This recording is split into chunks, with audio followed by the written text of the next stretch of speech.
Welcome back mga ka-wonder!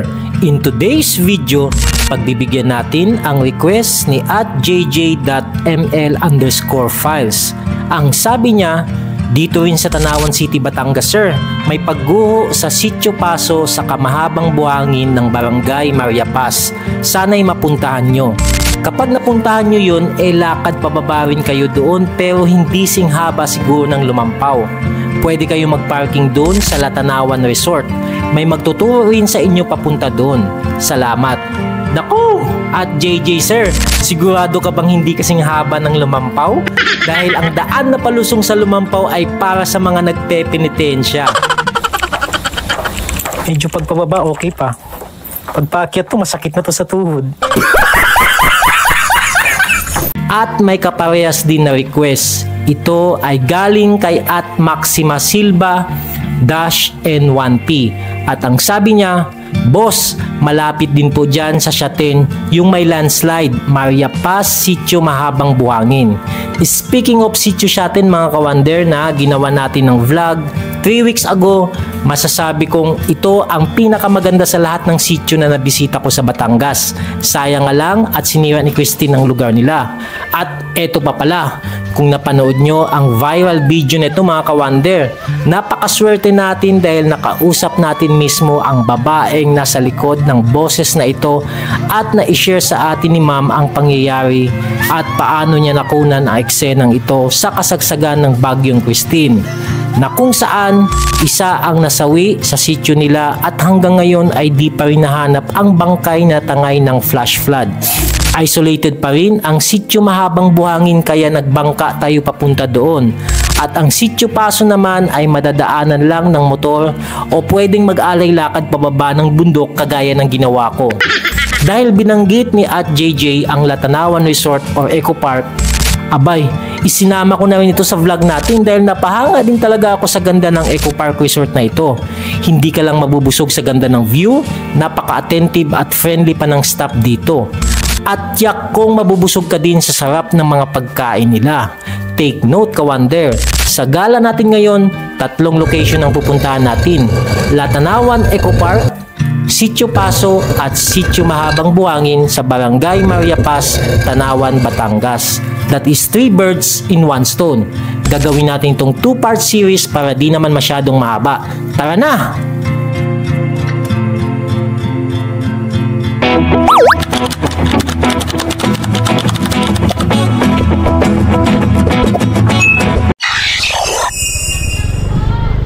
Today is Sunday, November 24, 2024 mga ka-wonder, at kasalukuyan nating binabagtas itong kahabaan ng Banyadero Taal Lake View Road papuntang Barangay Wawa dito sa bayan ng Tanawan, Batangas. I remember passing this road more than 3 weeks ago at hindi pa ito passable. Itong mga debris na makikita nyo sa gilid ng kalsada ay nasa gitna pa ito dati. It's good to see na unti-unti nang bumabangon ng Batangas. Kita nyo naman ngayon, marami nang naliligaw sa gilid ng Taal Lake. At nanawagan ako sa mga fishing enthusiasts o yung mga anglers. Magandang fishing spot dito. Kung paborito nyo ang tilapia, bangus o hito, puntahan nyo ito ka-wonder. Alam nyo ka-wonder, ang fishing ay mahalin tulad sa movie ni Forrest Gump. Sabi ng mama niya, life is like a box of chocolates. You never know what you're gonna get. Sa hobby na fishing, minsan may huli ka, pag minalas, janitor fish makuha mo dito sa Taal Lake. At minsan, wala talagang huli. Saka may isa pa akong napansin mga ka-wonder. Tumaas ang level ng tubig dito sa Taal Lake. Ang dating mga kalsada ay unti-unti nang nilamon ng tubig ng Taal. Sa Sitio Shaten na pinuntahan ko, ang mga bahay mismo sa gilid ng lawa ay pinasukan na ng tubig.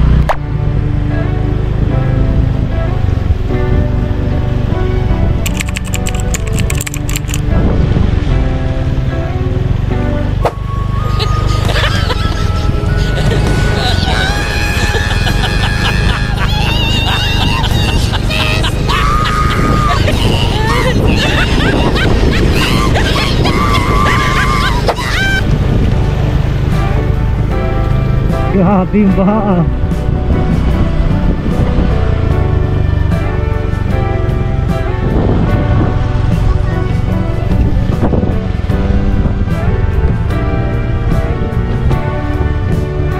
Hindi naman siya baha, kumbaga tubig talaga ng Taal.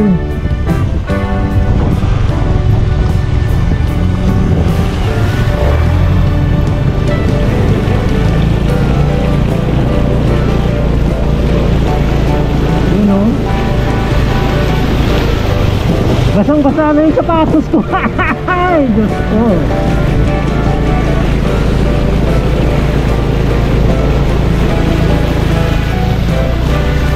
Yun. 2,000 years later.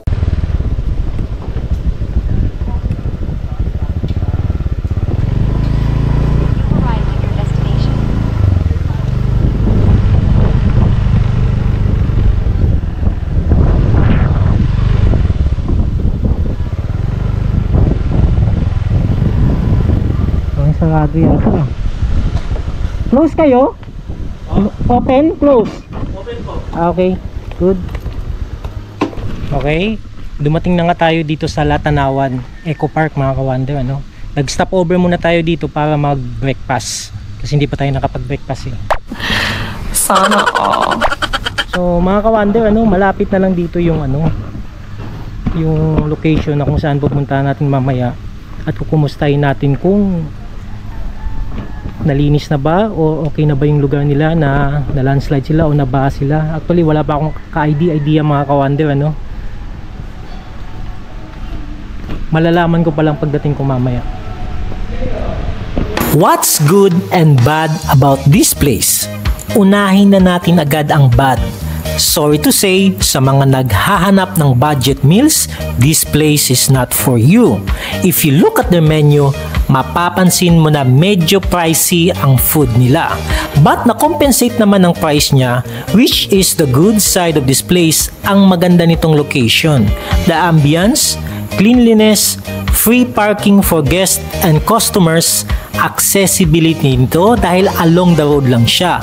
Of course, ang magandang view ng Taal Lake, and judging by the service, mababait at very attentive ang mga staff nila. And the food is also good. Ang Latanawan Eco Park, or a resort as you can call it, ay hindi lang isang restaurant or pasyalan. Nag-o-offer din sila ng staycation for groups, family, or even couples. Meron din silang swimming pool na it could be your perfect spot while sipping a juice or drinking a hot coffee. This place also accepts events like birthdays, baptisms, or even a small wedding reception. So if you're looking for a relaxing stay on the weekend, you might consider the Latanawan Eco Park here in Barangay Maria Paz, Tanawan, Batangas. Finding this place is easy dahil makikita sila sa Waze at Google Map. If you're interested, you can message them directly at their Facebook page.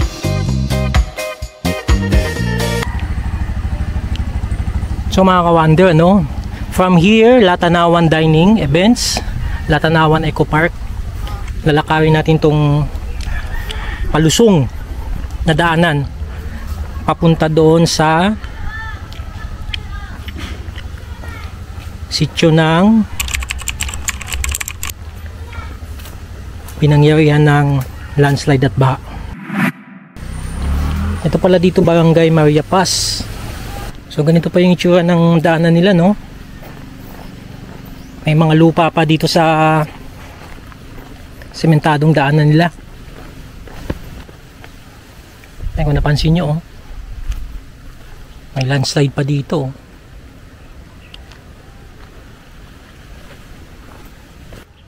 So galing tayo dun ka-wonder, no? Sa taas na yan. At pababa tayo dito. Napansin ko hanggang dito lang yung pinakamalapad na kalsada nila. At ito ay parang daanan na lang ito ng tao.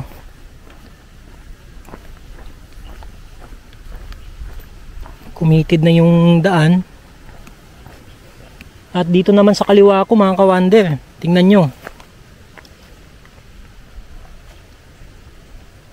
Napaka-visible pa ng landslide. May bahay pa naman dun sa tuktok na yun, oh. Ayan, oh. Kitang kita pa rin yung landslide dito.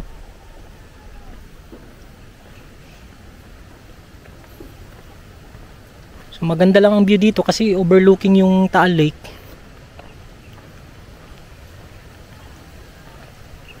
Mababang lakaran pa daw to.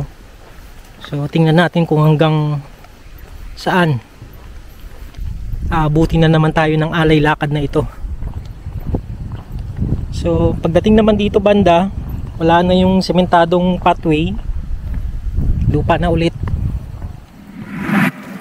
Pag ito namang daanan na to mga kawander, no, dinaanan mo to sa gabi, napakadilim nito.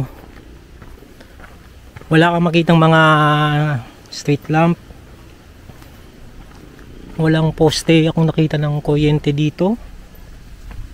Malalaman natin pagbaba natin mamaya doon kung may kuryente sila. Kagandahan naman dito, daanan talaga na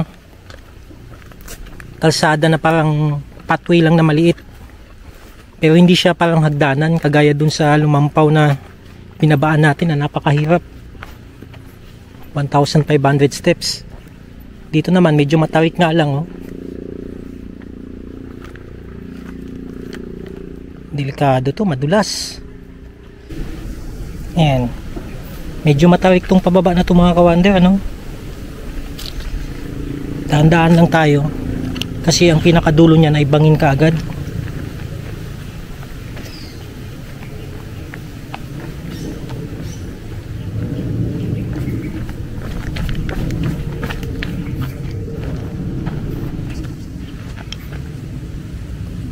Galing dun sa taas ng bundok.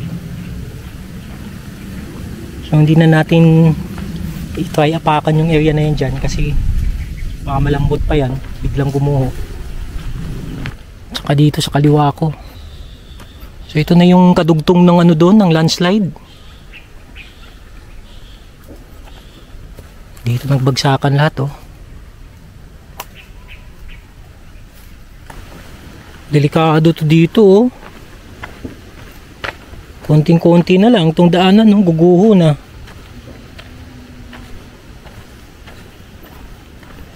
So wala talagang malaking kalsada, no? Papunta dun sa barangay nila dito sa baba, kundi itong daanan lang talaga ng tao. So dalawang daanan na naman to, kaliwa saka kanan. Kaya natin dito sa kanan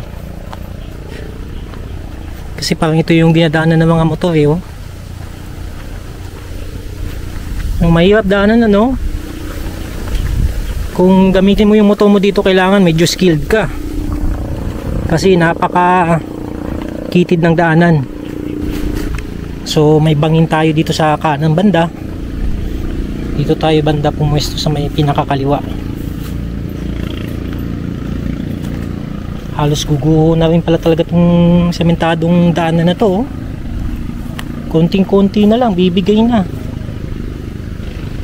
Ang ganda ng view dito, oh. Halos kita mo na yung buong Taal Lake. So far hindi naman siya gaano kalayo kasi dito pa lang natatanaw na yung mga bubong ng bahay. A few moments later. So ito na yung mga kabayan, mga kawander, ano. Madali lang natin siyang napuntahan dahil hindi naman siya gaano kalayo magmula dun sa taas, dun sa Latanawan Eco Park.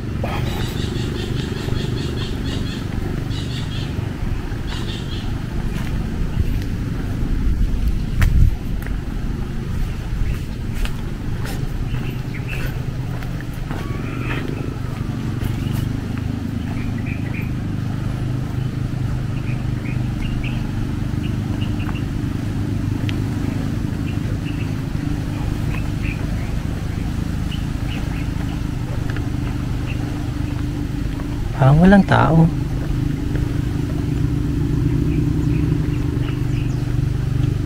Kung napapansin nyo mga kawander, no, mayroon silang linya ng kuryente dito. Mga bahay dito is may kuryente. Parang walang tao.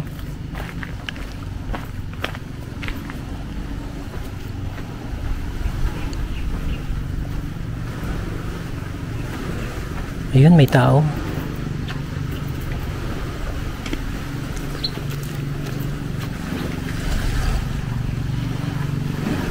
So ito na yung mismong lawa ng talo.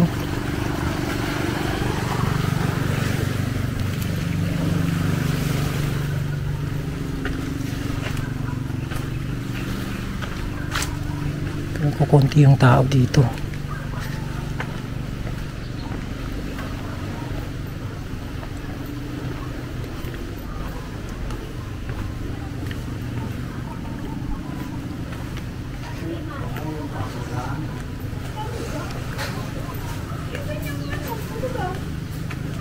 Magandang araw po. Wala nang daanan dyan. Wala na. So ito, resulta pa yata talaga ito ng bagyong Christine. Tindahan dito. Magandang araw po ate. Ate, pwede pa, saan ba ako pwede makaakila ng bangka? Papunta ng Sitio Mabang Buhangin. Ay kuya, wala po kasi gamit po mga bangka. Iisa po kasi ang kababa dito ng bangka. Oh. Doon po sa sila, baka may ano. Dito po dumaan po kayo doon. Diyan po. Pero po doon may mga ano, parang po. Yung Sitio Mabang Buhangin pa ba yan? Di ba pwedeng lakaran yan? Hindi siya nalalakaran? Ano po yata kuya, puro mga ano ng ano puno. So bangka, malayo pa po ba siya dito ate? Okay. So doon po ako pupunta? At yun po kuya, kung ano po may daan po dyan? Opo. Tapos po may mga tao po doon. Doon na lang po kayo maghanap. Baka may sakaling bangka na mga. Okay, sige po. Opo. Thank you. Opo, salamat po. Kasi po yung isang bangka na sa NB. Kaya po walang bangka. Kaya iba po hindi pa po na ibababa. Okay.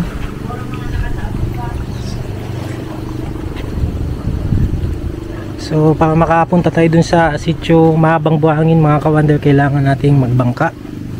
Naghahanap tayo ngayon na pwede natin maalkilahan ng bangka.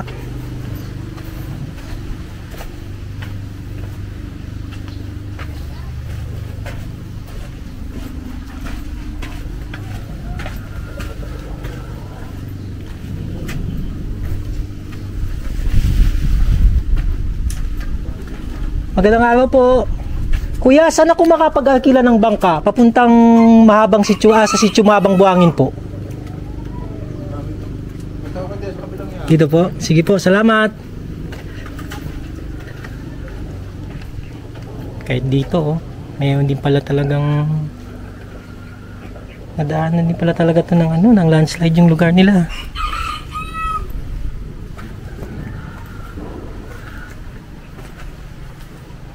Gaya nito.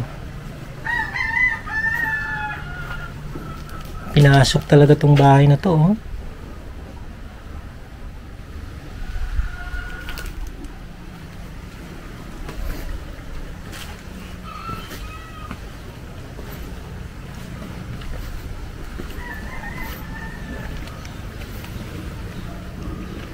Ay, nasira din pala mga bahay dito, oh.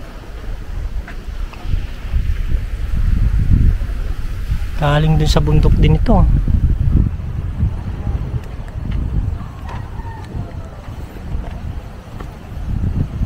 Kitang kita, oh.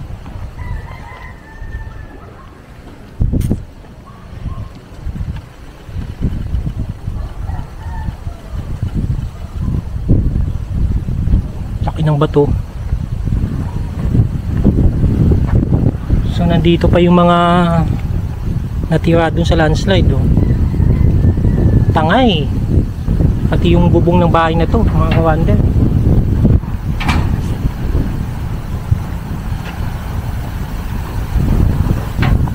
So baka wala talaga tayong maalkilahan ng bangka dito.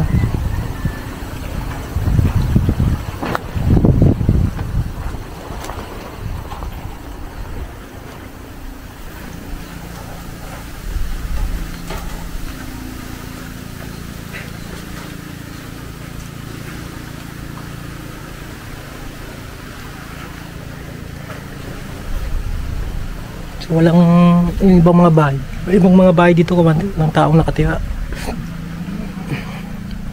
Kaya ng bahay na to. Walang katao-tao. Pasukan din ng ano to, ng putik.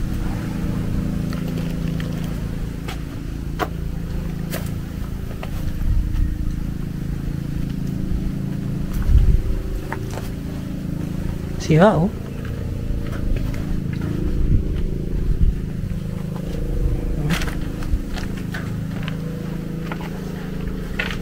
Ito, natangay naman ng malakas na hangin yung pinakabubong nila.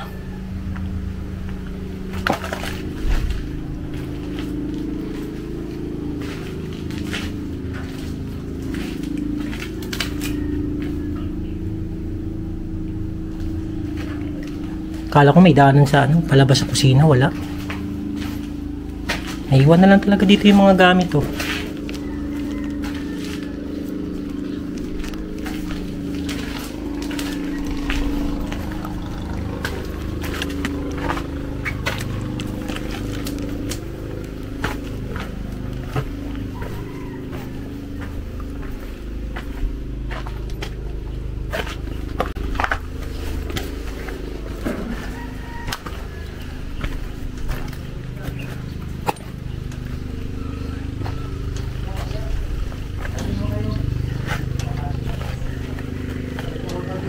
Ito, sinasaayos ulit. Tatanong tayo. Magandang araw po, Tay. Tay, may bang makilang bangka papuntang Sitio Mahabang Buhangin? Ang problema dito, walang mabiling gasolina. Nabili ko sa Tanawan. Ha? Ako ba yung nagbablog? Ay, may bangka, walang gasolina eh. Yun lang. Ha? Oo. Walang gasolina. Yun lang. Sinatamaan din pala. Ano pong pangalan ng sitio niyo ulit, Tay? Paso. Sitio Paso? Yan nga, oh. Nasaan po ngayon yung mga tao? Nasa evacuation center po? Ano ba, nasa mabubuangit, may kunaris father. Dating may misa. Iba sa evacuation Nasa mabubuangan na iba. iba. Mamaya pag nakabalik, baka may gasolina ho yan. Walang Oo. gasolina ho yan Yan, eh. puro baha yung yan. Lahat yan, labis ang bahay yan. Nadalang ng baha. Wala na. May namatay po ba dito? Wala Ay, naman. sawa ng Diyos, ano? Merong isa. Oh, nasira lang talaga. Wala pala akong makarentahan na bangka Ay, dito. hindi may bangka, walang gasolina. Yun lang. Ayaw may tindahan mo dyan. Araw sa Maria, pasakit naglilibing. Ibing ayaw. So, kitang-kita pa din talaga yung destruction, mga ka-wonder, no? Gaya ng bahay na to. Paano magkano kakalit ng kaya? Ng araw po. Ayan, sira.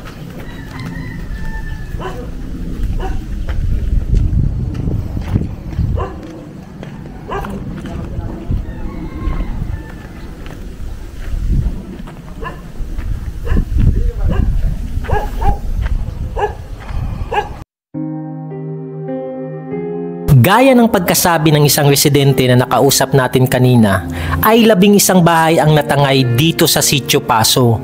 Nung una, akala ko maliit lang ang pinsala na natamo nila dito, pero matindi din pala ang damage na dinala ni Christine sa sitio na ito, mga ka-wonder. Hindi kasi masyadong napabalita sa media ang sitio na ito.